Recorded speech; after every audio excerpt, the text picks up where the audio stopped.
5 terdakwa kasus korupsi venue Aerosport Modeling di Kabupaten Mimika akhirnya divonis. Sidang lanjutan kasus dugaan tindak pidana korupsi pembangunan venue Aerosport Modeling klaster Mimika digelar di Pengadilan Tipikor pada Pengadilan Negeri Jayapura, Kota Jayapura, Papua. Pembacaan putusan terhadap 5 terdakwa dilakukan oleh Majelis Hakim Tobias Benggian, Lydia Awinero, dan Andi Matalata. Majelis menjatuhkan vonis pidana terhadap 5 terdakwa, yakni Ade Jalaluddin, Rusli Kustama, dan Suyani. Ketiganya dinyatakan terbukti bersalah karena perbuatan para terdakwa menyebabkan pembangunan sarana dan prasarana venue Aerosport Modeling Mimika yang bersumber dari APBD Dinas PUPR Mimika mengalami kerugian negara mencapai lebih dari 31 miliar rupiah.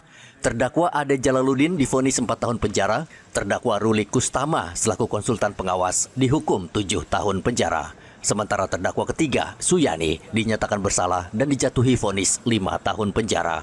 Sementara untuk berkas terpisah, 2 terdakwa lainnya juga divonis, yaitu Kepala Dinas PUPR Mimika dan seorang pengusaha. Dalam amar putusannya, Majelis Hakim menyatakan kedua terdakwa bersalah. Domingus Robert Mayaud dijatuhi pidana 7 tahun penjara, hal yang sama dijatuhkan kepada terdakwa Yohanes Paulus divonis 7 tahun penjara. Ketiga, menyatakan terdakwa telah terbukti secara sah dan meyakinkan bersalah melakukan tindak pidana korupsi secara bersama-sama sebagaimana dalam dakwaan pidana penuntut umum. Keempat, menjatuhkan pidana terhadap terdakwa. Oleh karena itu dengan pidana penjara selama 7 tahun dan denda sejumlah 500 juta rupiah dengan ketentuan jika terdakwa tidak membayar denda maka diganti pidana kurungan selama 6 bulan. Pengacara Domingus akan tetap melakukan banding meski putusan hakim jauh dari tuntutan, yaitu rata-rata 15 tahun penjara. Itu adalah putusan yang menurut kami itu selain mencederai nilai-nilai keadilan dan rasa keadilan daripada para terdakwa, tetapi juga inilah menunjukkan sebuah peradilan sesat yang kemudian menghukum orang yang sebenarnya secara fakta di dalam persidangan itu sama sekali tidak terbukti.